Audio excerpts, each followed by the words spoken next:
Buenos días con todos.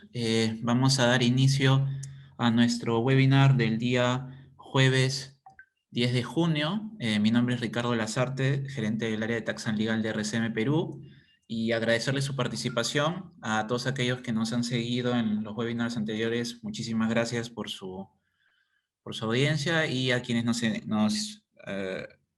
nos acompañan por primera vez, agradecerles la oportunidad.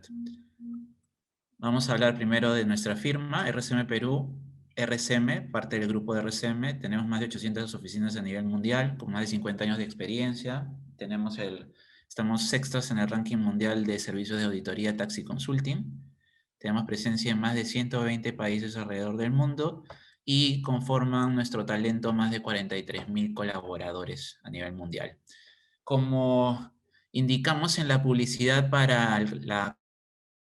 como conversamos para el día de hoy, vamos a conversar sobre la actualidad laboral a la fecha. Como todos ustedes saben, desde que desde que comenzó la pandemia, se dio toda una modificación normativa en cuanto a los tratamientos laborales, y asimismo también a la fecha estos tratamientos van a seguir cambiando. Entonces es importante llevar un seguimiento, saber como empleadores a qué nos debemos atener con nuestros empleados, y los empleados también un poco saber cuáles son los aspectos que en las empresas para las que trabajan pueden estar ocurriendo o se van a dar respecto a la relación laboral que el día de hoy principalmente se lleva de manera remota, ¿no? Entonces, para el día de hoy nos acompañan Jocelyn Chauca, nuestra especialista en temas de derecho laboral, y Gracie Cabrera, nuestra analista también del área laboral, que ambas nos van a comentar sobre los temas laborales de mayor interés. Entonces, para comenzar, los dejo con Jocelyn Chauca. Adelante, Jocelyn, por favor. Sí, buenos días a todos. Sí me gustaría iniciar esta presentación haciéndole un breve resumen de los temas que se van a tratar, ¿no? Como ya comentó Ricardo, vamos a hablar acerca de la suspensión perfecta, acceso a subsidios, desconexión digital y sobre el proyecto de ley del teletrabajo. Siguiente, Filmina, por favor.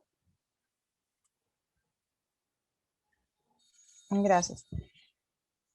Antes de revisar las principales medidas laborales, es importante tener en cuenta dos conceptos muy relevantes, dada la coyuntura social. Uno, que es el estado de emergencia nacional, y el otro, el estado de emergencia sanitaria.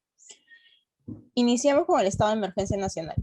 Con fecha 27 de mayo del 2021, se publicó el Decreto Supremo 105-2021 PCM, mediante el cual el gobierno dispuso la prórroga del estado de emergencia por el plazo de 30 días calendario, a partir del 1 de junio hasta el 30 de junio del 2021. Entre las principales disposiciones que establece esa norma tenemos, primero, la inmovilización social obligatoria, según el nivel de alerta por provincia o departamento. Como ya conocemos, hay lugares en los que la exposición al COVID es moderada y en los cuales el toque de queda empieza a las 11 de la noche hasta las 4 de la mañana del día siguiente. En contraste, hay otros lugares de alerta extrema en donde el toque de queda empieza mucho antes, ¿no? Desde las 9 de la noche, y los domingos no se permite el tránsito. Respecto al uso de vehículos particulares, queda totalmente prohibido usarlos en todos los lugares, sea del nivel de alerta, en el domingo. Siguiente diapositiva, por favor. En cuanto a las restricciones migratorias, tenemos que se suspendió hasta el 20 de junio del 2021 el ingreso al territorio nacional de extranjeros no residentes provenientes de la República de Sudáfrica, de Brasil y de la India, o que hayan realizado escala en dichos lugares. Los peruanos y extranjeros que ingresen al territorio nacional provenientes de dichos países o que hayan realizado escalas, realizarán una cuarentena obligatoria por 14 días en un hospedaje, en su domicilio o en el lugar de aislamiento domiciliario.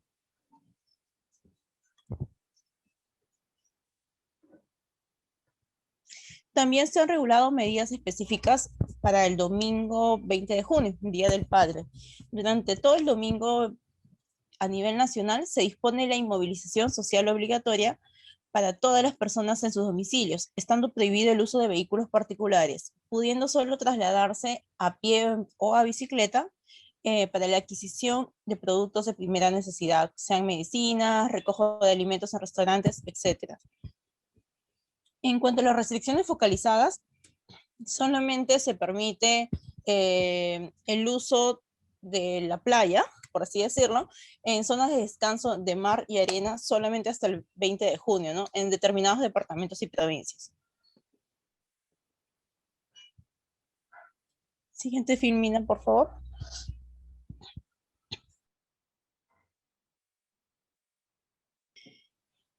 Otro de los conceptos importantes a tener en cuenta es el estado de emergencia sanitaria.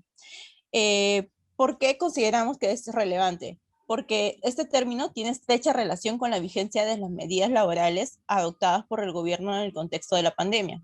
Según el Decreto Supremo 9/2021 SA, el estado de emergencia sanitaria ha sido prorrogado hasta el 2 de septiembre de 2021. Ahí de repente, Jocelyn, comentarle también a los amigos que nos escuchan que este estado de emergencia sanitaria se ha venido prorrogando a través del tiempo. Entonces, realmente, a partir del trabajo del legislativo, no habría, es muy probable que el mismo se vuelva a extender por lo menos hasta que, digamos, el tema de vacunaciones se haga más extendido a nivel poblacional, ¿cierto? Sí, es correcto. Correcto lo que indicas. Y como ya venía anticipando, el tema de el estado de emergencia sanitaria tiene mucho que ver con las medidas laborales que ha adoptado el gobierno, ¿no? A continuación vamos a exponer acerca de las principales disposiciones laborales. Debido a la prórroga del estado de emergencia sanitaria, esto ha tenido un impacto directo en cuanto a las principales medidas laborales. Por ejemplo, en cuanto a la suspensión perfecta de labores, los empleadores o bueno, en este caso la norma establece que puede aplicarse hasta 30 días después de culminada el estado de emergencia sanitaria. En ese sentido, los empleadores ahora podrán extender su aplicación hasta el 2 de octubre del 2021. En las siguientes filminas más adelante vamos a explicar más a detalle qué consiste esta medida. Un tema adicional es el trabajo remoto. El Decreto Supremo 10/2020 TR dispuso que esta medida regirá mientras dure el estado de emergencia sanitaria. Por lo tanto, entendemos que las empresas aplicarán el trabajo remoto hasta el 2 de septiembre del 2021. Subsidio por incapacidad para los trabajadores con diagnóstico de COVID. Salud tenía la obligación de otorgar subsidio por los primeros 20 días de incapacidad a los trabajadores diagnosticados con COVID que perciban una remuneración hasta 2.400 soles. Es importante recalcar que este subsidio solo fue aplicable a pruebas confirmatorias emitidas hasta el 31 de marzo del 2021. Es decir, que después de dicha fecha, todos los descansos médicos por COVID son tratados como enfermedad común, asumiendo el empleador la obligación de pagar los primeros 20 días y a partir del día 21 estará a cargo de salud.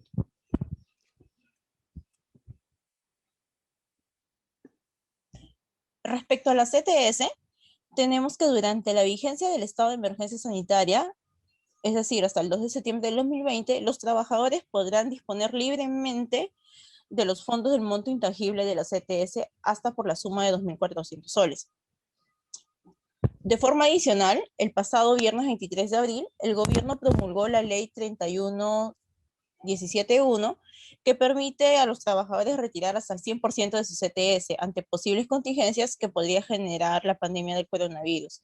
Esta liberación de CTS pueden hacerla hasta el 31 de diciembre de 2021. Es decir, que respecto al tema de la CTS, hay varias normas, ¿no?, que paulatinamente ha dispuesto en la liberación de la CTS. Inicialmente solo se ha permitido que la CTS sea liberado hasta 2.400 soles y después, en el mes de abril, salió una norma que ya ha dispuesto que se pueda disponer del 100% del monto acumulado en la CTS. Esta, Jocelyn, sobre tu precisión, solamente para que se tenga claro respecto a las filminas, es decir, que el día de hoy la normativa permite que todo trabajador que tenga CTS puede liberar el 100% de su CTS y tiene este derecho no solamente durante el gobierno actual, sino incluso a partir del nuevo Congreso y del nuevo presidente también pueden sacar su CTS hasta el 31 de diciembre del 2021 según la normativa actualmente vigente, ¿correcto? sí, es correcto. Ahora, Ahí, de repente, también para comentarles a los que nos escuchan, generalmente la CTS, pues todos sabemos, es la compensación por tiempo de servicio, que muchos la tenemos, digamos, hasta que el vínculo laboral con el empleador termina. En este caso, se requiere, pues, de una comunicación a partir de la cual el empleador permite que el trabajador haga la liberación de su cuenta de CTS una vez culminado el vínculo laboral. En esta situación excepcional en la que el trabajador puede disponer del 100% de su CTS, ¿tiene que el empleador tener algún tipo de intervención para que el trabajador pueda disponer de su fondo? ¿O es un trámite que el trabajador directamente puede hacer con el banco, simplemente haciendo referencia a su cuenta de CTS con su empleador? No, ese es un tema que ya directamente lo ve el trabajador con su entidad bancaria en la cual custodia la CTS, ¿no? No interviene el empleador. Perfecto, gracias. Otra de las medidas que se encuentran vigentes durante el estado de emergencia sanitaria es acerca de las disposiciones de seguridad y salud en el trabajo. De acuerdo al decreto legislativo 1499, durante la vigencia de la emergencia sanitaria, es decir, hasta el 2 de septiembre de 2021, se ha dispuesto la suspensión de realizar exámenes médicos ocupacionales, la restricción de las capacitaciones presenciales en materia de seguridad y salud en el trabajo, y la suspensión de la obligatoriedad de las auditorías en el sistema de gestión de seguridad y salud en el trabajo.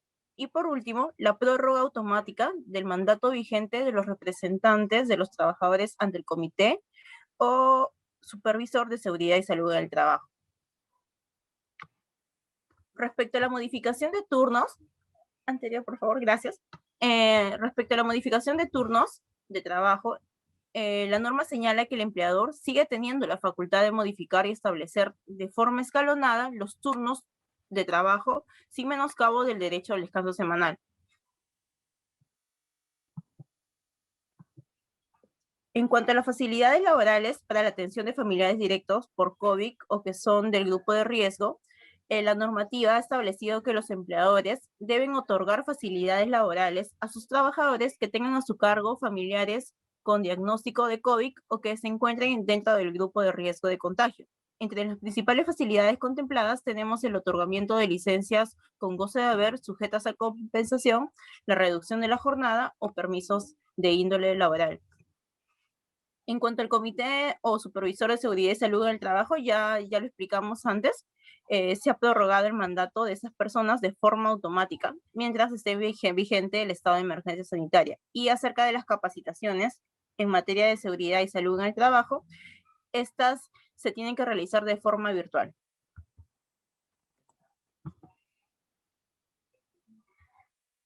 Como ya lo anticipamos, la prórroga del estado de emergencia implica que la suspensión perfecta de labores puede implementarse hasta el 2 de octubre del 2021. Los empleadores que han aplicado la medida, cuyo plazo de duración coincide con el 5 de abril, pueden modificar dicho plazo por única vez a través de la plataforma del Ministerio de Trabajo y Promoción del Empleo. La modificación del plazo pueden realizarla o pudieron realizarla desde el 5 de abril hasta el 9 de abril. Vencido dicho plazo sin que el empleador haya realizado esta modificación, se entenderá que la suspensión perfecta culminó en la fecha inicial. Estas disposiciones acerca de la suspensión perfecta ya se encontraban vigentes y solamente lo que se ha modificado es que producto de la extensión del estado de emergencia sanitaria, los empleadores también pueden haber extendido la duración de la suspensión perfecta. El Ministerio de Trabajo sacó una normativa específica señalando que aquellos empleadores cuya suspensión vencía el 5 de abril del 2021 pueden extenderla por única vez siempre y cuando esta modificación de plazo la hayan comunicado a sus trabajadores y también la hayan comunicado posteriormente al Ministerio de Trabajo desde el 5 de abril hasta el 9 de abril. Si es que ellos no han hecho esta adecuación dentro de este plazo, se entiende que la suspensión perfecta venció en el plazo inicial. Jocelyn, para los que nos escuchan, de repente también precisarles, ¿qué pasa si es que llegamos al 2 de octubre y yo como empresa, pues, aún no tengo, digamos, el, la situación económica aceptable para poder volver a hacer los pagos a los trabajadores, todo? ¿Se entiende de que ya no puedo tenerlos en suspensión perfecta y estaría yo como trabajador o como empleador obligado a tener que hacer el pago normal como en una situación previa a la del estado de emergencia, ¿correcto? Sí, correcto. Si es que la empresa ya ha recuperado su solidez económica, entonces lo que correspondería es que los trabajadores que se encontraban suspendidos retornen a sus puestos de trabajo, ¿no? Porque recordemos que una de las causales para acogerse a la suspensión perfecta es que las empresas comparen que la compañía ha sufrido pérdidas económicas en comparación al año precedente, en este caso el año 2019, 2020. Entonces hay que hacer un comparativo del nivel de ingresos entre el año actual y el año precedente y de esta forma determinar si la empresa ha sufrido pérdidas económicas. De serlo así, entonces sí podrían acogerse a la suspensión perfecta. La consecuencia es que si es que ya la empresa ha recuperado esa solidez económica, debería entonces solicitar o debería suspender la suspensión, debería suspender la vigencia de la suspensión perfecta y entonces los trabajadores tendrían que retornar a sus puestos de trabajo. Perfecto. Ahora, justo aquí también en el correo de consultas y en nuestras redes sociales nos han hecho la consulta, ¿qué pasa si es que yo como empleador, dado que pues con esta coyuntura me he dado cuenta que realmente manejo muy bien a mi personal y incluso me he dado cuenta que mucho del personal que tenga suspensión perfecta ya es dispensable? El hecho de tenerlos en suspensión perfecta me impide la posibilidad de proceder con la culminación de la relación laboral. Yo entendería que no, porque realmente yo puedo tener una persona en suspensión perfecta y a su vez sigue siendo trabajador y a su vez yo como empleador puedo, de acuerdo a la normativa actualmente vigente, aplicar los términos de la relación laboral respectiva, ¿no? O sea, vía despido justificado o injustificado, según corresponda. ¿Es así, José? ¿Nos podrías confirmar? Sí, sí es correcto. El hecho de que se encuentre vigente esta medida no quiere decir que el empleador se encuentre limitado a aplicar la normativa laboral en cuanto al tema de cese del vínculo laboral, ¿no? Puede darse el caso de un despido justificado, el caso de un despido arbitrario, siempre y cuando se pague la indemnización correspondiente, renuncia u otras de las causales para el término del vínculo. Sí, no, no hay problema por ese lado. Sí, correcto, porque muchas veces o nos ha pasado que en la práctica nos están consultando también que muchas de las personas que están en suspensión perfecta creen equivocadamente que para poder ser despedidas requieren volver a su situación previa a la del estado de emergencia para que el empleador tenga el derecho a ejecutar la acción del término laboral y no es así. Es importante ser enfáticos en ese punto porque algunas personas que están en suspensión perfecta equivocadamente están pensando que el hecho de estar en esta situación bajo la cual no perciben sueldo, pero aún siguen siendo trabajadores, les otorga algún tipo de derecho de permanencia como trabajadores. Entonces, nuestra recomendación es más bien, y lo hemos venido diciendo constantemente, que aquellos que están en suspensión perfecta, de repente también a la vez, y nada lo impide, puedan ir viendo de repente otras alternativas laborales, e incluso en el mejor de los casos, de repente ver otra opción de trabajo vía renuncia con el empleador actual, que tampoco no hay ningún impedimento para que una persona pueda salir de la relación laboral voluntariamente en esta situación. Súper claro. A ver. Los empleadores que opten por modificar el plazo de duración de la suspensión perfecta previamente deben comunicarlo a los trabajadores afectados a través de medios informáticos o físicos. En lo que decías, Ricardo, respecto al término de vínculo laboral mientras dura la suspensión perfecta, también me gustaría agregar que, de ser el caso, si es que ello se produce, el empleador tiene una obligación adicional, ¿no? Realizar la comunicación al Ministerio de Trabajo de este término del vínculo laboral y, en consecuencia, modificar el plazo de término de la suspensión perfecta, porque parte del procedimiento, como ya se va a explicar líneas en las siguientes filminas, es que el empleador comunica al trabajador afectado acerca de el inicio de la suspensión perfecta. Luego tiene que realizar la comunicación al Ministerio de Trabajo. Entonces, de forma individualizada, en esta comunicación hay que colocar que por cada trabajador, cuándo inicia la suspensión perfecta y cuándo finaliza. En caso se termine el vínculo, entonces ya no vamos a indicar que el plazo de finalización de la suspensión perfecta es, por ejemplo, el 10 de junio, sino puede ser una fecha anterior, ¿no? Entonces hay que hacer esta modificación adicional, si es que se produce el término o el cese del trabajador.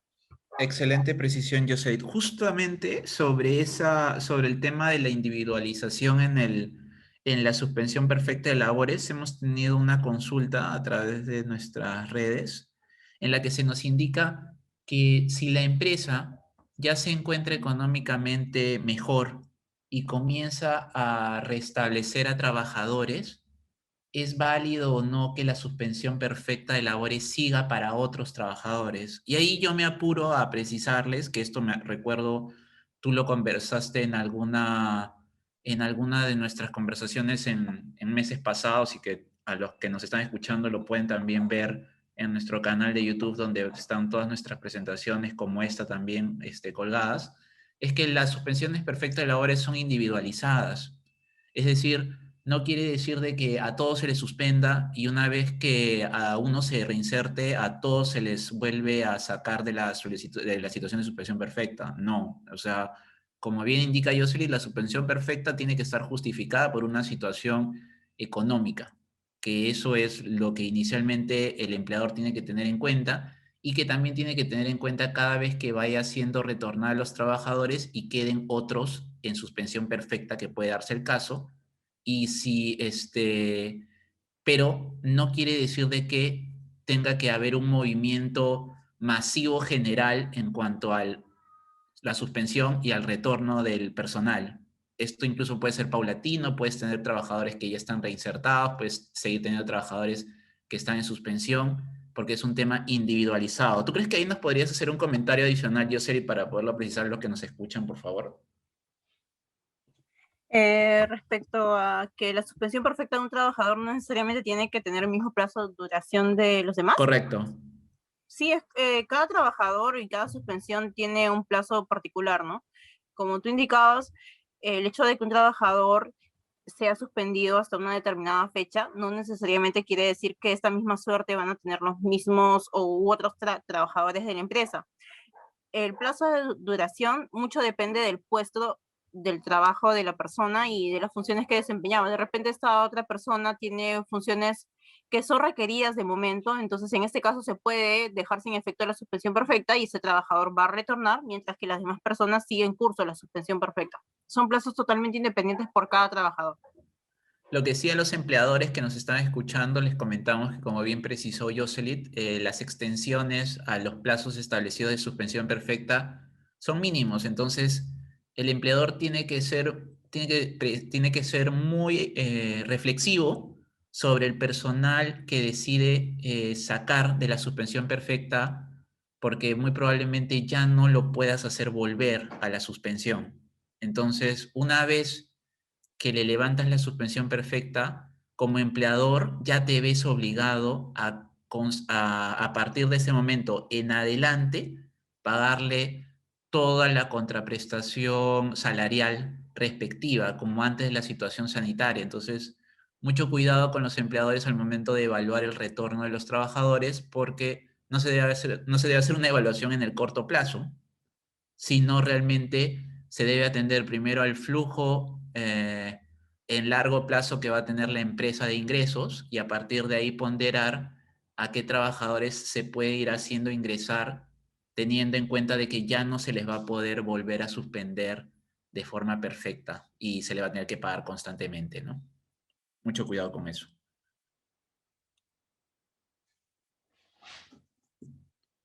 Bueno, ese es el procedimiento a seguir para implementar correctamente la suspensión perfecta. Eh, bueno, la medida inicia con la comunicación del empleador acerca de la adopción de la suspensión perfecta a los trabajadores afectados. Esta comunicación puede realizarse de forma física o de manera virtual. Luego se realiza la comunicación al Ministerio de Trabajo a través de la plataforma virtual que tiene habilitada para tal efecto. Como tercer paso, tenemos que el Ministerio de Trabajo se encarga de verificar la información que nosotros consignamos en su plataforma. Verifica si es en realidad, si existen los hechos, si es veraz la información, y luego de culminada esta revisión de información, expide una resolución que aprueba o desaprueba la suspensión perfecta. Hay un plazo para que el Ministerio de Trabajo emita esta resolución. De no hacerlo, entenderíamos que la suspensión ha sido aprobada. Aplica el silencio positivo administrativo. ¿Cuáles son las consecuencias de la desaprobación de la suspensión perfecta de labores? En la primera, tenemos que, de darse esta consecuencia, se va a reanudar las actividades de forma inmediata. La reanudación depende mucho si la actividad del empleador está permitida. Si se encuentra permitida, entonces inmediatamente se tiene que los trabajadores retornar a su puesto de trabajo y inmediatamente reanudar estas actividades empresariales. Como segunda consecuencia, tenemos que el empleador va a abonar a los trabajadores afectados las remuneraciones que dejaron de percibir durante el tiempo que estuvo vigente la suspensión perfecta. Por último, tenemos que tomar en cuenta que el periodo dejado de laborar como va a ser considerado como trabajo efectivo para todo efecto legal. En ese sentido, el empleador debe cumplir con realizar los reintegros correspondientes sobre los beneficios sociales que no ha cumplido con hacer el pago de forma completa. El incumplimiento del pago de las remuneraciones constituye una infracción grave en materia de relaciones laborales, cuya multa oscila entre 6.908 soles a 114.928 soles, dependiendo del número de trabajadores afectados y el tamaño y tipo de la empresa.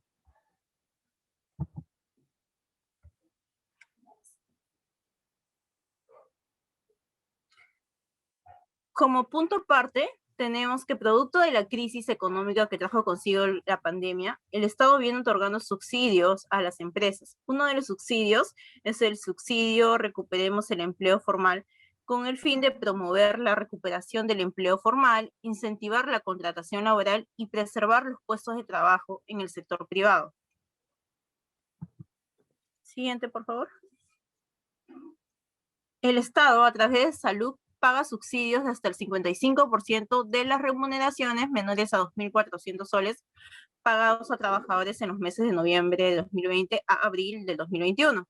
Los porcentajes se determinan en función de la edad del trabajador y el tipo del contrato que ha suscrito. Por ejemplo, tenemos que los trabajadores jóvenes de 18 a 24 años, si se ha firmado un contrato a plazo indeterminado, el Estado va a subsidiar a la empresa el 55% de la remuneración por los 3 primeros meses y el 27.5% de remuneración de los siguientes 3 meses. El plazo máximo de subsidios es de 6 meses y depende, como les indicaba, del tipo de contrato que se ha firmado y la edad del trabajador. Si es un trabajador adulto, que es aquella persona de 25 años a más, y se ha firmado un contrato a plazo indeterminado, el subsidio alcanza el 45% de la remuneración, siempre y cuando esa remuneración sea hasta 2.400 soles. Si es una remuneración mayor, entonces el Estado no otorgará el subsidio respecto a estas personas. Siguiente, por favor. ¿Qué requisitos debe de cumplir el empleador para acceder al subsidio? La norma contempla requisitos de elegibilidad y calificación. El Ministerio de Trabajo verifica la concurrencia de los requisitos con la información que figura en el PLAME y las que brinden las otras entidades públicas como la SUNAG y la OCE. Mensualmente se publica un listado de las empresas que son calificables.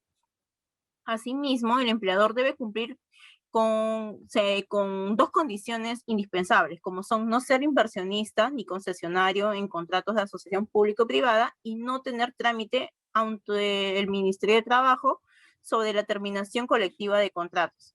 Dichas condiciones se acreditan mediante la presentación de una declaración jurada a través del portal o ventanilla del asegurado de salud, el portal Viva. Sobre esto resumimos, ¿no? Lo que trata... El anterior, por favor.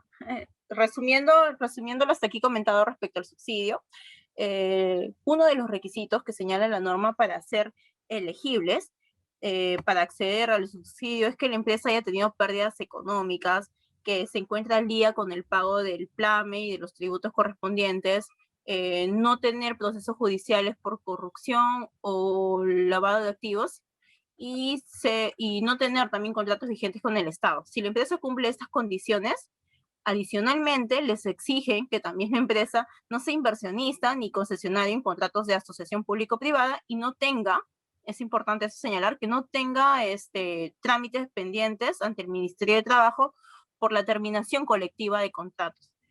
Si la empresa cumple estos requisitos, el Ministerio de Trabajo evaluará de forma independiente y de oficio si la empresa califica o no. De ser calificada, se publicará la razón social de la empresa en un listado que se publica mensualmente en el peruano, y luego de hacer la verificación, la empresa cumplirá con presentar documentación que acredite que efectivamente cumple estos requisitos, ¿no? La presentación de los requisitos se realiza a través de la plataforma de salud.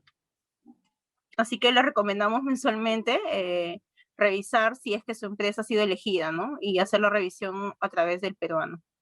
Ahora, Jocelit, excelente presentación. Ahí de repente lo que sí también para efectos prácticos comentarles a los que nos escuchan es, hay que hacer una ponderación de costo-beneficio, ¿no? Porque como tú bien has dicho, hay una carga documentaria que cumplir y que tener para poder acceder a este subsidio.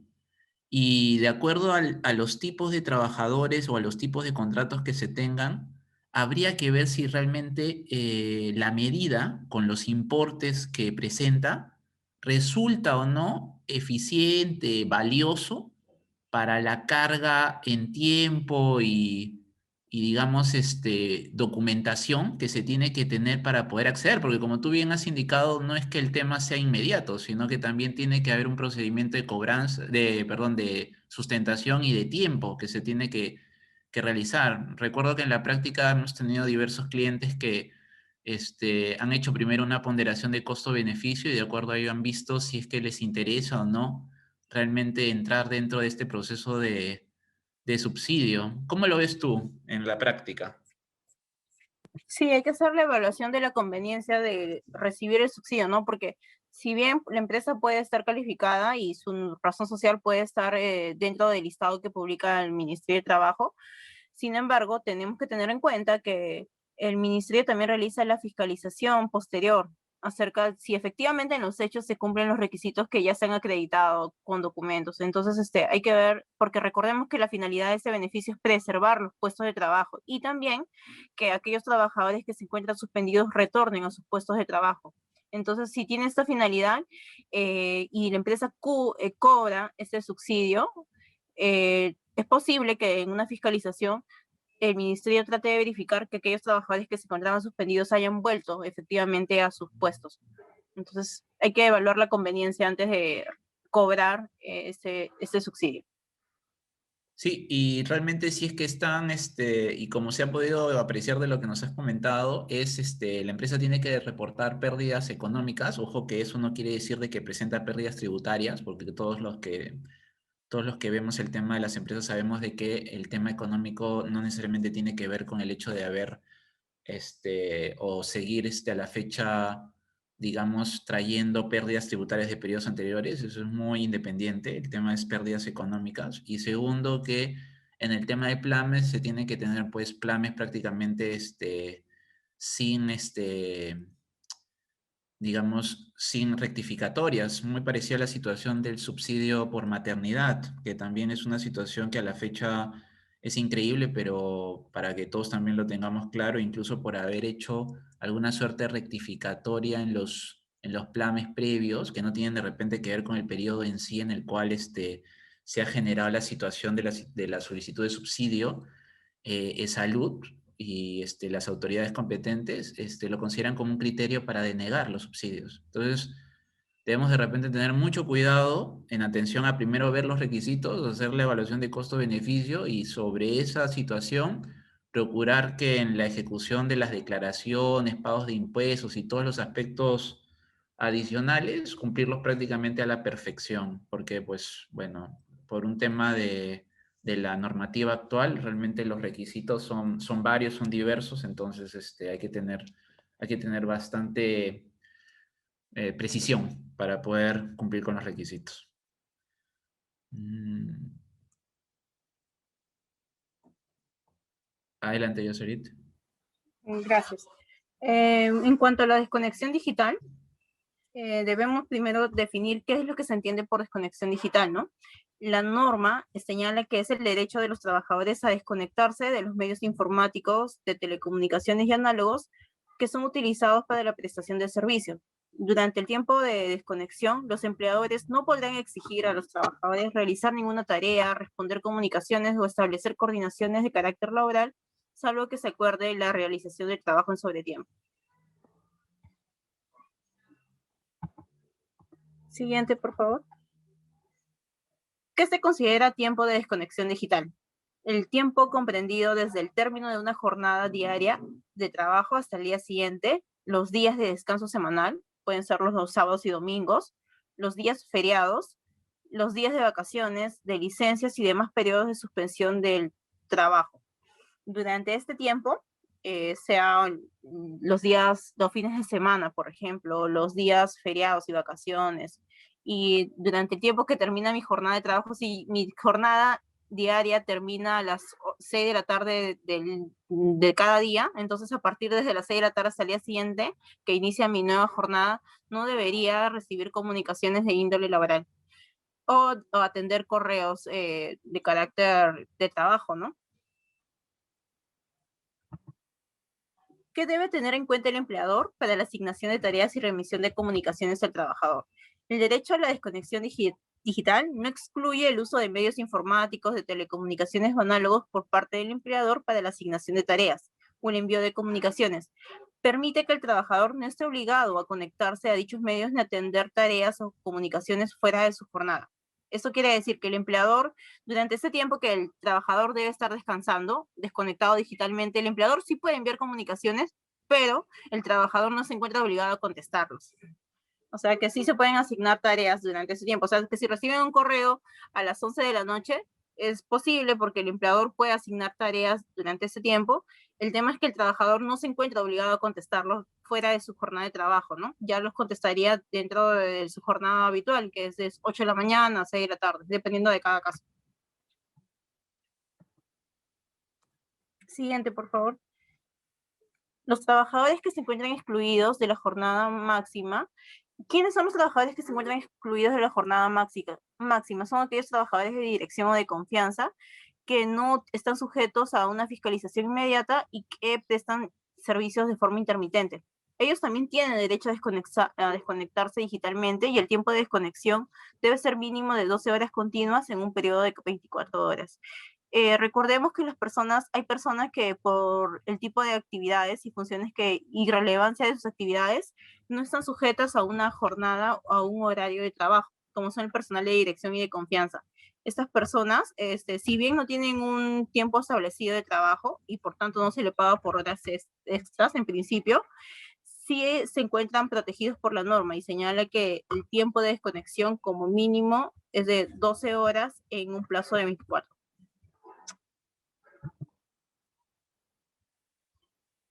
¿Cuáles son las consecuencias de trabajar en el tiempo de desconexión digital? La realización de tareas o coordinaciones durante el horario de desconexión digital se considera trabajo en sobretiempo y será pagado con las tasas correspondientes o será otorgados descansos sustitutorios. El empleador no debe intimidar al trabajador a que realice tareas o responder comunicaciones en el tiempo de desconexión digital.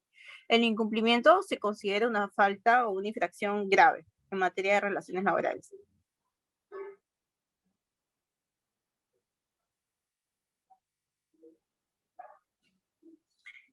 El incumplimiento de las disposiciones relacionadas con la jornada de trabajo, refrigerio, trabajo en sobretiempo, permisos y descanso vacacional. Incumplir con las obligaciones de trabajo remoto para los trabajadores del grupo de riesgo se consideran infracciones graves en materia de relaciones laborales y las multas oscilan entre 11.309 soles a 225.879 soles. Esto depende mucho del tamaño de la empresa y como también se comentaba, los trabajadores afectados. Bueno, eso es todo de mi Ahí, parte. súper interesante, Jocelyn, para todos aquellos que nos están siguiendo en la transmisión. Interesante el tema de la conexión digital, porque realmente es la norma lo que ha procurado es llevar la situación física al plano digital, ¿no? Y decir, oye, yo como empleador no le puedo exigir al trabajador que me manifieste su trabajo luego de la jornada laboral, ¿no es cierto? y yo como trabajador, por otro lado, tengo que, digamos, cumplir con mi jornada laboral, y luego de la misma es como si saliese y por ende desconectarme, ¿no? Aquí de repente la precisión, que en la práctica lo hemos seguido con clientes y también en nuestra práctica con todo nuestro personal de trabajo, es que así como existe la desconexión digital, el empleador tiene que ser muy acucioso con los métodos o medios de control para el tema de la conexión digital. Es decir, tienen que tener procedimientos, de repente ya con su área de recursos humanos, para que verifiquen que los trabajadores se encuentren conectados durante la jornada laboral. Porque realmente no es sorpresa ni tampoco es un tema raro que en estas épocas en las que las personas hacemos trabajo remoto, pues no necesariamente se hace una situación como la que se ha dado en oficina por las obligaciones familiares o los temas que uno puede tener en sus respectivas casas, ¿no? Entonces, realmente el tema de un cumplimiento al 100% como se hacía en oficina es muy difícil de ponderarlo de esa manera. En todo caso, nosotros lo que a partir de este punto recomendamos es que, así como hay una infracción que claramente nos ha establecido aquí Jocelit, y claramente el trabajador podría, si es que tiene documentación probatoria en que sostiene que se le está requiriendo, trabaje luego de su jornada laboral de manera conectada, ¿no es cierto? Lo cual nosotros incentivamos que se cumpla con la ley y que por ende los empleadores manejen muy bien sus jornadas laborales y se programen y organicen para que solamente se les requiera trabajos y resultados dentro del horario de trabajo, es que los empleadores sean muy acuciosos con su área de recursos humanos para promover, digamos, los medios de control suficiente para que les permitan evaluar a sus trabajadores, identificar cuáles son los trabajadores que están generando resultados más que conexión propiamente durante esta época, que realmente lo que esta época empuja es a que sea una evaluación de resultados más que de conectividad, ¿no?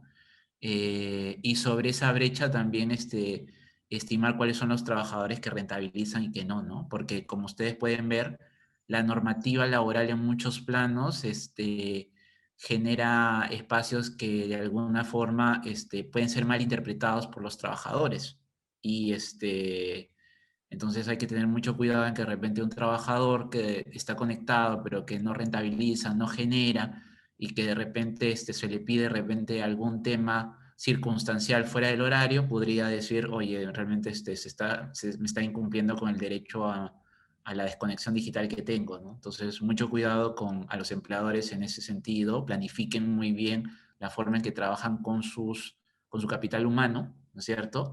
Y a los trabajadores, solamente motivarlos a que sepan de que tienen que rendir tal y cual rendían en el tiempo antes de todo el trabajo remoto, ¿no? Que si bien hay temas en casa, se tiene que atender a los horarios de oficina y precisamente la desconexión digital es eso, que te abre la posibilidad de decir luego el horario ya no trabajar, pero en conclusión, durante el horario de trabajo se tiene que trabajar lo máximo posible para cumplir con los resultados, ¿no? Entonces, mucho cuidado con cómo se interpreta esta normativa y es la época en la que las áreas de recursos humanos tienen bastante trabajo para poder promover un debido cumplimiento y evaluación del personal.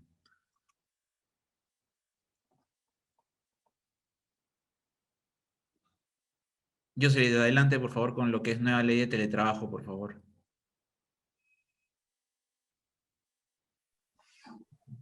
Esta explicación la va a dar Gracie. Adelante, Gracie. Perfecto. Muchísimas gracias, José. Como siempre, es súper claro, súper bien. Y más bien, invitamos a todos los que nos están siguiendo a que la ronda de preguntas se hará al final de la presentación. Y o si es que no pueden acompañarnos hasta ese momento, los invitamos a que nos hagan sus consultas vía nuestros canales, redes sociales y correos de consultas. Bueno, como indicamos al comienzo de la presentación, Crazy Cabrera, analista del área de Tax and Legal de RCM Perú, continuará con la presentación. Adelante, Gracie, por favor. Sí, gracias. Buenos días con todos. En este último punto de la agenda hablaremos sobre la nueva ley de teletrabajo. El viernes 21 de mayo el Congreso aprobó el proyecto de una nueva ley de teletrabajo, con la que se dará la derogación a la ley 30036, ley que regula el teletrabajo. Dicho proyecto de ley aún no ha sido publicado, No obstante, creemos que es necesario prever y conocer las principales novedades que se van a dar. El objetivo de este proyecto es que se va a promover políticas públicas para garantizar la implementación progresiva del teletrabajo, tanto en el sector público como en el sector privado. Primero, veremos cómo define el presente proyecto, ¿no?, el teletrabajo. Lo define como una modalidad especial de prestación de labores, de condición regular o habitual, que se caracteriza por el desempeño subordinado sin presencia física del trabajador en el centro de trabajo. También este se realiza a través de la utilización de plataformas y tecnologías digitales y puede ser aplicado siempre y cuando el empleador lo vea necesario. Siguiente PPT, por favor.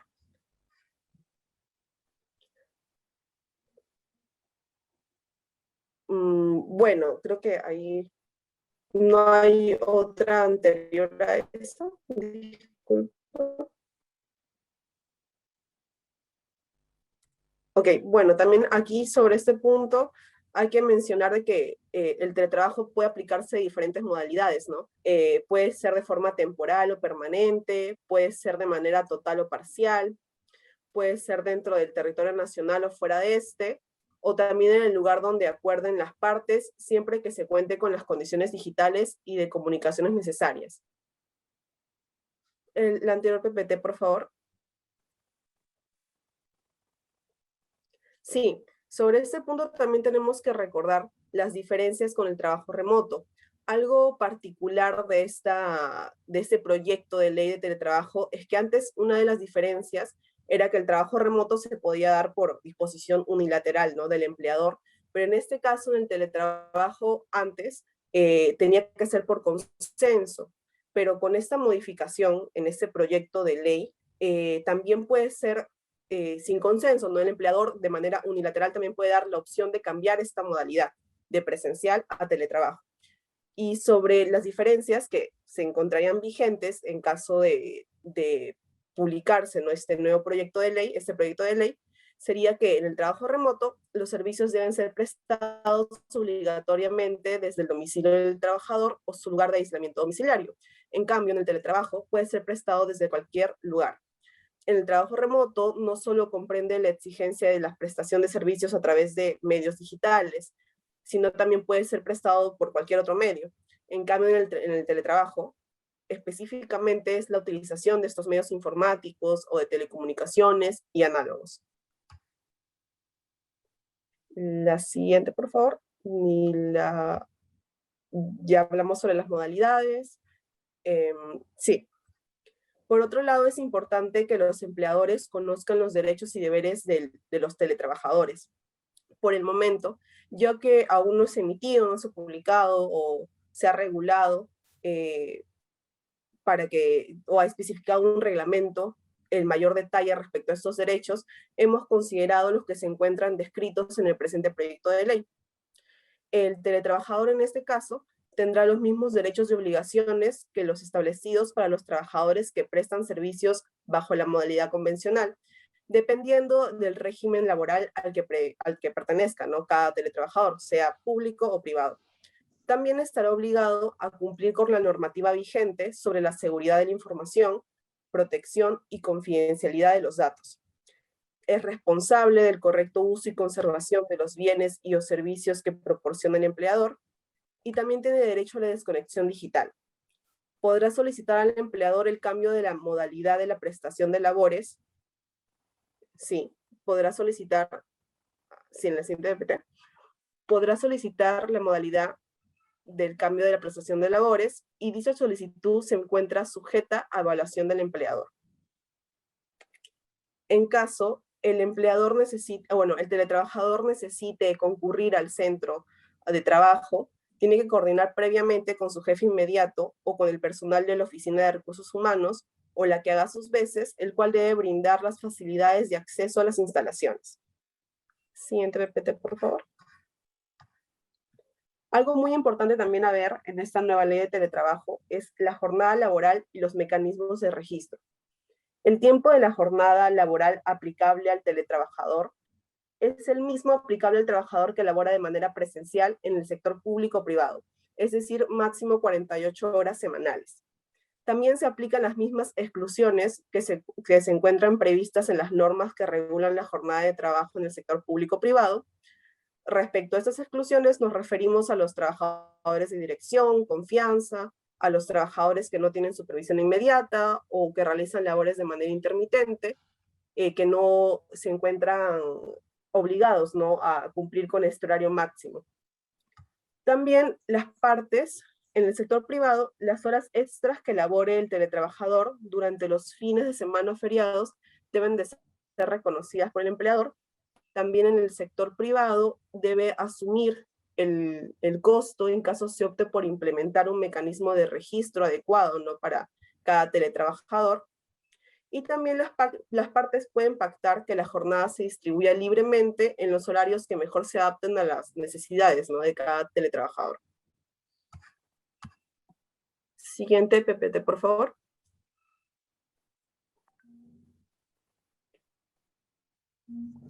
Sí. ¿Y qué debe tomar en cuenta el empleador del sector privado? El empleador debe establecer los medios y herramientas necesarias para las disposiciones, coordinaciones y supervisión para desarrollar el teletrabajo, respetando la privacidad del teletrabajador. También podrá utilizar todas las modalidades de contratación descritas, y también el contrato de trabajo, hay que tener esto en cuenta, que debe constar como una información documentada. Y también otra disposición que me ha parecido muy relevante es que el empleador deberá proporcionar los equipos tecnológicos y los servicios de acceso a Internet. En caso se acuerde que el teletrabajador aporte sus propios equipos de trabajo y el servicio de acceso a Internet, estos serán compensados por el empleador. El reglamento que, bueno, más adelante, si es que este proyecto de ley llega a publicarse, se va a tener que regular, va a establecer la forma en que se efectuarán las compensaciones establecidas. Y el empleador debe de garantizar todas las facilidades necesarias para el acceso y accesibilidad digital del teletrabajador. Gracie, muy interesante esta parte porque creo que has dado en el blanco respecto a lo que de alguna manera es lo más, destacable de esta nueva ley de teletrabajo que, repetimos, aún no está vigente, ¿no?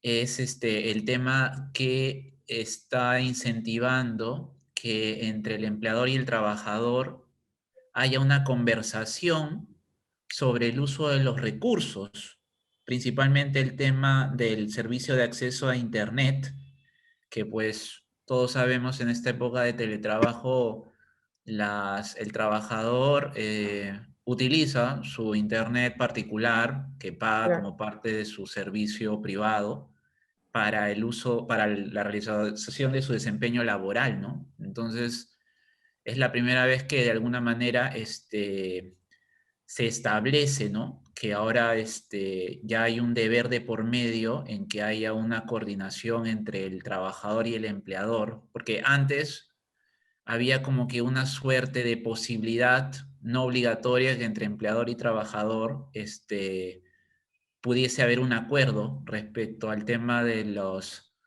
servicios o costos, pero esta vez ya se le da un tono más enfático a la obligatoriedad de que debe haber una conversación sobre el tema, ¿correcto? Claro, sí, y esta disposición solo es aplicable, alcanza a los empleadores del sector privado. En el caso del sector público no aplica esta disposición. Claro, muy bien. Entonces ahí tenemos que tener a los empleadores del sector privado que nos están escuchando, tengamos muy en cuenta esta situación que a la fecha, repetimos, no está vigente, pero que se entendería de que realmente el tema debería estar saliendo en los próximos días y, Exacto. y que de alguna manera el reglamento va a ser lo que va a precisar un poco cuáles son las reglas a considerar, ¿no? Porque realmente es un tema bastante controversial. Yo como empleado, puede ser de que utilizo un porcentaje específico de mi internet privado para realizar las labores, pero por otro lado, la norma de repente necesitará ser bastante precisa en cuánto porcentaje respecto a ese costo del servicio de internet yo podría como empleado conversar con mi empleador para ver si asuman esos costos y en todo caso el empleador tomar decisión de cómo va a manejar ese asumir esos costos de los servicios públicos del trabajador, ¿no? Es un tema bastante que va a dar debate, entonces los invitamos a que estén atentos a la publicación y obviamente en nuestra área, en el momento que salga publicada las precisiones, lo vamos a informar debidamente. Sí, exacto, tenemos que estar en la expectativa de este cambio. Y otra pregunta, ¿no? ¿Qué aspectos se deben considerar al momento de la contratación o del cambio de prestación de labores? Tenemos que mencionar estos aspectos para que el empleador no pueda incurrir, ¿no?, en ninguna contingencia y que haya un claro contenido de las prestaciones que se van a tener que dar entre ambas partes dentro del contrato. El empleador en este caso tiene que especificar, en el caso de la modalidad de teletrabajo, si la jornada es de forma total o parcial. Con parcial nos referimos a jornadas menores de 48 horas semanales. También establecer el domicilio del teletrabajador solo como referencia del lugar donde prestará las labores, salvo que las partes acuerden un lugar en específico para dicho fin. También el periodo por el cual se aplica la modalidad de teletrabajo, que puede ser indefinido o por un tiempo determinado, los mecanismos de supervisión o control que va a utilizar el empleador respecto a las labores que va a prestar el teletrabajador, y también la forma en cómo se va a distribuir la jornada laboral, ¿no?, de teletrabajo, el tiempo de desconexión digital de la jornada laboral, más que todo para los teletrabajadores de dirección y confianza, para los que no se encuentran sujetos a fiscalización y para los que prestan labores de manera intermitente, las plataformas, tecnologías y tecnologías digitales para la prestación de labores, tales como la provisión, qué servicios, qué bienes va a brindar el empleador al teletrabajador para que pueda desempeñar, ¿no?, sus labores, y otros también que puedan establecer el reglamento, ¿no? Gracie, dentro de las consultas que teníamos sobre este tema de la nueva ley de teletrabajo, varias personas nos han escrito preguntándonos si es que esta nueva ley de teletrabajo lo que va a exigir al empleador es que haga una adenda a los contratos laborales vigentes a la fecha, o es que simplemente se tienen que establecer algunas políticas de manera general para todos los trabajadores. De lo que has podido analizar, ¿cuál es la consideración que se va a tener en cuenta para poder aplicar este nuevo teletrabajo? Claro, en este caso yo consideraría que realmente sí se tiene que elaborar una adenda para cada caso específico, porque no todos los trabajadores en una empresa pueden tener las mismas obligaciones o el mismo plazo de su contrato o la misma modalidad, ¿no? Cada, respecto a cada trabajador tendría que elaborarse una adenda. Correcto. Sí, además que de alguna manera tenemos que también ser precisos en que creo que el tema va a ser mucho más claro para aquellas personas que están contratadas a modalidad, porque de por sí tienen un contrato específico y se tiene que precisar aún más ahora con las nuevas obligaciones que va a establecer la ley de teletrabajo. Y aquellos pues que ya tienen una relación laboral permanente, sin de repente un contrato por escrito, con mucha mayor razón se va a necesitar un contexto de teletrabajo para asignarle las precisiones en esta nueva coyuntura, ¿no? Entonces, al final lo que tenemos es que tanto trabajadores ya con contrato y aquellos trabajadores que tienen un contrato tácito, no escrito de repente, todos van a necesitar una adenda que especifique los alcances del teletrabajo que van a tener para sus casos específicos. Entonces, a los empleadores que nos están escuchando, por favor vayan presupuestando el tema de logístico que van a necesitar para efectos de poder implementar estos temas de precisión de teletrabajo, identificar cuáles son los trabajadores que necesitan o que de alguna forma de acuerdo a sus cargos necesitan estar más conectados, los horarios y de acuerdo a ello se pueden ir asesorando con sus áreas legales respectivas para que hagan esta precisión de la ley de teletrabajo, que hay que hacer la precisión dista de lo que la referencia al trabajo remoto en la normativa actual existe. Esto de la ley del teletrabajo es un aspecto totalmente diferente, distinto, y que como bien Gracie lo ha expresado, establece características muy diferentes, ya pensadas en la coyuntura actual que se nos ha presentado vivir, porque recordemos que el trabajo remoto siempre ha existido, pero como un aspecto alternativo a poder realizar de repente trabajos que no necesitan una presencia física. Pero de ninguna manera se veían los temas que esta nueva ley de teletrabajo está trayendo a colación, que es el tema de coordinación de tiempos, coordinación de costos, asumir costos de carácter privado de las casas. Entonces el aspecto reglamentario va a ser muy importante y, como repetimos, es muy diferente y todo va a tener que hacer referencia a esta nueva normativa, que es la que se va a terminar aplicando, ya no el trabajo o las disposiciones del trabajo remoto, que era una figura circunstancial que siempre existió en la normativa vigente. Claro, también hay que tener en cuenta que la figura del trabajo remoto se encuentra supeditada más que todo al estado de emergencia en el que nos encontramos, ¿no? Tiene un plazo específico de aplicación. Quién sabe más adelante con la, la vigencia, ¿no?, de este proyecto de ley, cambie todo el contexto, y ahí sí realmente todos los que estamos trabajando ahora de manera remota tendríamos que cambiar, ¿no? Los empleados tendrían que cambiar los contratos para regular, para ir conforme a la ley, ¿no?, que se daría. Sí, y también se reguló, ¿no?, el teletrabajo en situaciones especiales. La ley considera las siguientes situaciones especiales para la aplicación, ¿no?, del teletrabajo, que se puede dar en circunstancias de caso fortuito, fuerza mayor que requieran que algunas actividades se realicen bajo la modalidad de teletrabajo, cuando se afecte la prestación de servicios de manera imprevista y para garantizar su continuidad, que se puedan realizar algunas actividades bajo la modalidad de teletrabajo, cuando se produce un incremento extraordinario y temporal de actividades de una determinada entidad, cuando la declaración del estado de emergencia requiera que los servicios brindados se realicen mediante el teletrabajo. Siguiente PT, por favor. Sí, y de acuerdo al expuesto, el empleador debe priorizar la implementación de las siguientes medidas. Debe disponer el cambio de la prestación laboral de la modalidad presencial a la de teletrabajo, asegurando, ¿no?, la prestación y acceso a los servicios y bienes básicos indispensables para el desarrollo de las funciones del teletrabajador. También debe determinar el grupo de trabajadores que desarrollarán sus labores mediante teletrabajo y aquellos que lo harán de manera presencial.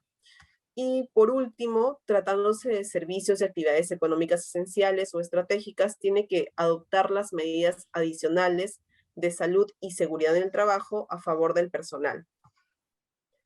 También voy a agregar algo más aquí, que sin perjuicio de todo lo mencionado, el teletrabajo, este proyecto menciona que el teletrabajo debe asignarse prioritariamente a favor de los adultos mayores, de las personas con discapacidad, de madres gestantes, madres en periodo de lactancia, personas también de grupo de riesgo, ¿no? Vemos de que este proyecto se está adaptando a esta nueva normalidad en la que estamos. Y eso sería todo respecto al proyecto de nueva ley de teletrabajo. Excelente, Gracie, muchísimas gracias. Ha estado súper claro. Repetimos a todos los que han estado escuchando aquellos comentarios, opiniones que deben estar viendo en redes a partir del tema de la nueva ley de teletrabajo. Repetimos, precisamos que a la fecha esta normativa no se encuentra aún vigente. Es un tema de interés general, sí, porque atiende a las necesidades que se están solicitando en esta época actual, pero aún no están vigentes. Entonces los invitamos a que estemos atentos a la publicación de la norma y del reglamento, porque como bien ha indicado Gracie, el reglamento va a dar las precisiones para poder aterrizar los límites de, digamos, los costos, tiempos y digamos, formalidades que esta nueva teletrabajo o el teletrabajo va a requerir para el empleador implementar en esta nueva realidad que nos ha tocado vivir. Nuevamente, como dijimos, agradecerle a Gracie por la excelente presentación. Como comentamos al comienzo, todos aquellos que tengan consultas, les vamos a agradecer infinitamente, nos las envíen a legal@rcm.pe. Les agradecemos mucho la asistencia a aquellos que nos han acompañado el día de hoy. Y asimismo también los invitamos a que a través de nuestras redes sociales, página web de RCM Perú, por favor nos comenten qué les parecen estas iniciativas de conversación, qué les parece los informativos que brindamos. Si desean suscribirse a nuestros informativos, los invitamos a que sean parte de la comunidad RCM Perú. Pueden ingresar al www.rcmperú.com para que puedan listarse. No tiene ningún tipo de costo, es gratuito y nos encantaría que, digamos, la comunidad vaya aumentando y asimismo esperamos mucho los comentarios, sugerencias, preguntas que nos puedan hacer para nosotros también seguir preparando más material de interés general. Bueno, muchísimas gracias a todos por su atención y los invitamos a que, no la próxima semana, porque vamos a tener otras actividades, pero la subsiguiente semana va a haber otro webinar que pronto estaremos publicitando a través de nuestras redes sociales, como siempre. Y por favor los invitamos a que nos sigan en nuestras redes sociales con los informativos, infografías, comunicaciones, temas de actualidad que vamos a ir presentando a través de los días. Nuevamente, muchísimas gracias por su atención y será hasta una nueva oportunidad. Hasta luego.